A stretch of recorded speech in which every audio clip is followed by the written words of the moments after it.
violence is just a way of life now. We've been taught that. We've been programmed that violence is just a way of life. So when we see really violent acts, oh, that's too bad. Well, you know, honey, what's on Channel 7?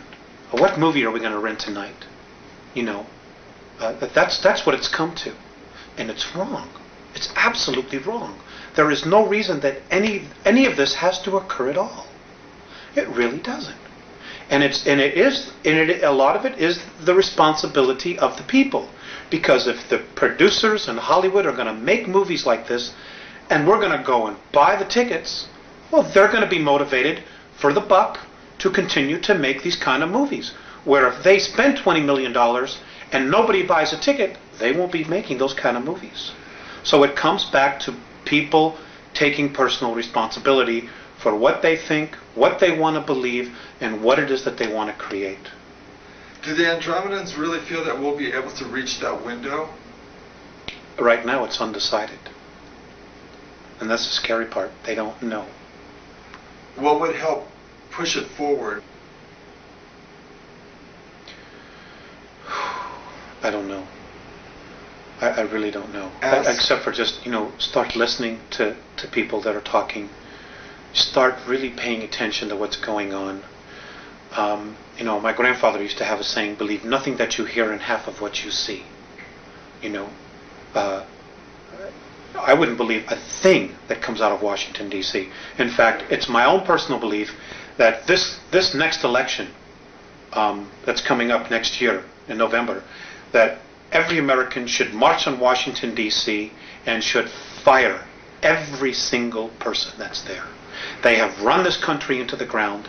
They have totally sold us out to the United Nations for a buck, you know, for the debt. And, you know, even the monetary system, it's just a belief system. We could change that tomorrow if we wanted to. I mean, we're so intelligent. We could create something different, you know, but we're believing, oh, we've got to have this money. Do you know that we're the only race in our galaxy where people starve, that people are homeless? I mean, it's such bull. It doesn't have to be like this. If you're alive and you're on a planet and other civilizations, even the draconian races, they take care of their own. They don't sell out each other like we do here. They don't throw somebody in the street because they don't have a paper, which is really what it is. You know, the only value on it is what we believe it is. They just don't have that. You know, they don't let children starve. They don't feed grain to cattle that feed 20% of the population and let the other 25% that need the grain starve. It's unconscionable. They would never even think to do that. But we do it here. For bucks. For money. For power. That's part of that conditioning process that's been going on 5,700 years. That's part of it. But the responsibility is that there are people that know what's going on and they play the game anyway. They don't have the courage to say, look, folks, let's deal with the realities here.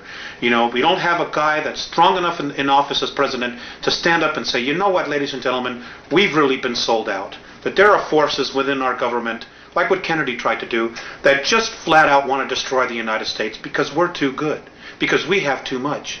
Instead of raising the consciousness and the life, everyday life, what's the word I'm looking for? A standard of living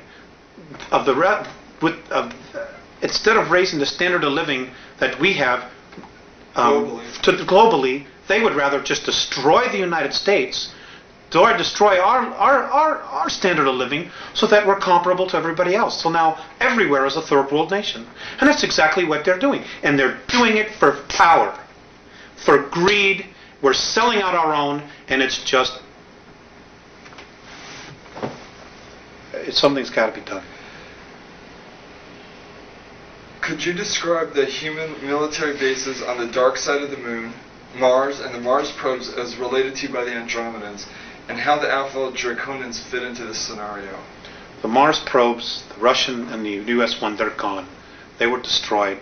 They're history. There's no secret here about, well, it's taking pictures privately. You know, and it doesn't matter whether you believe that or not. It's history. Okay?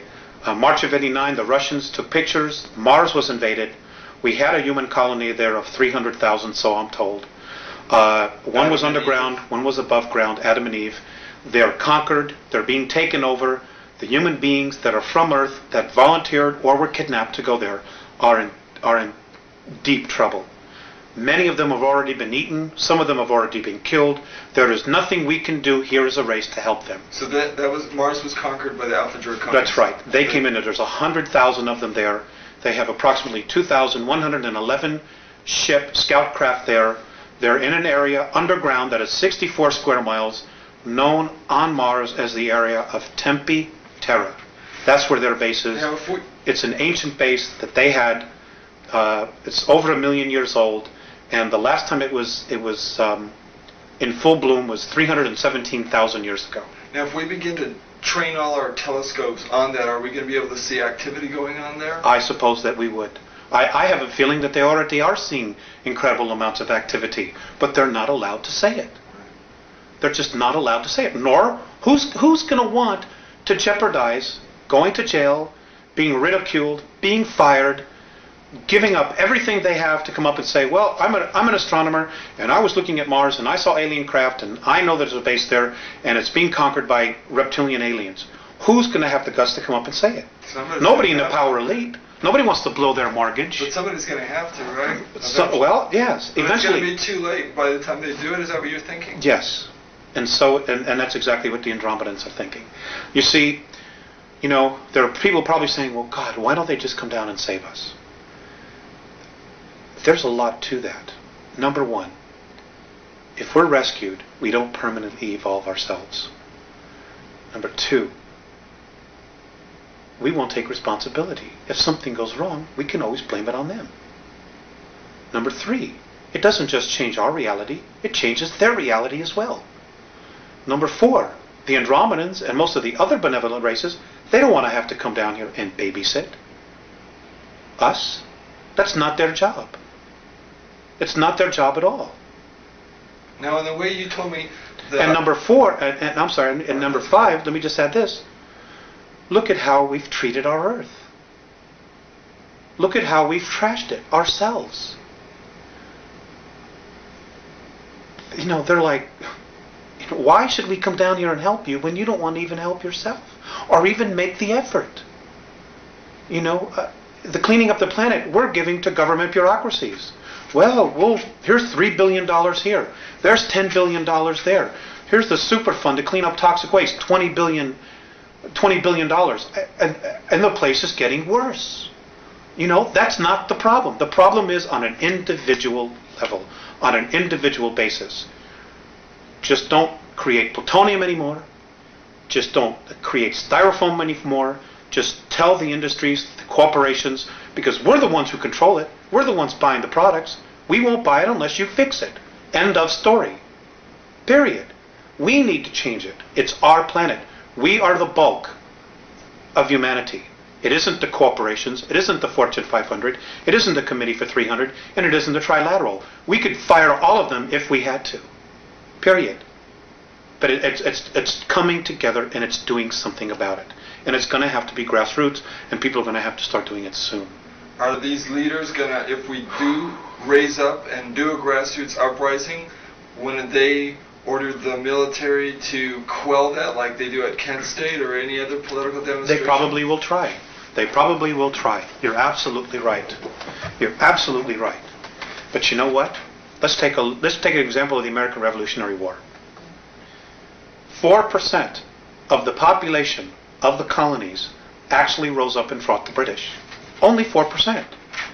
The rest stayed home, stayed in the pubs, drinking ale, doing whatever, and waited to see who would end the war, to see who would win. And then when we won, everybody wanted to take credit for it. But it was really only 4%. Those heroes. And those 4% changed the face of the world. Well, America, 210, 12 years, whatever it is now, we're right back at the same place where we're being called to do exactly the same thing. But the paradox here, Alex, would be then that if we begin to war against ourselves, that's going to exactly fuel the whole fire that's going on. Maybe for a brief time it would. Until one side surrendered or saw the light. Do you know much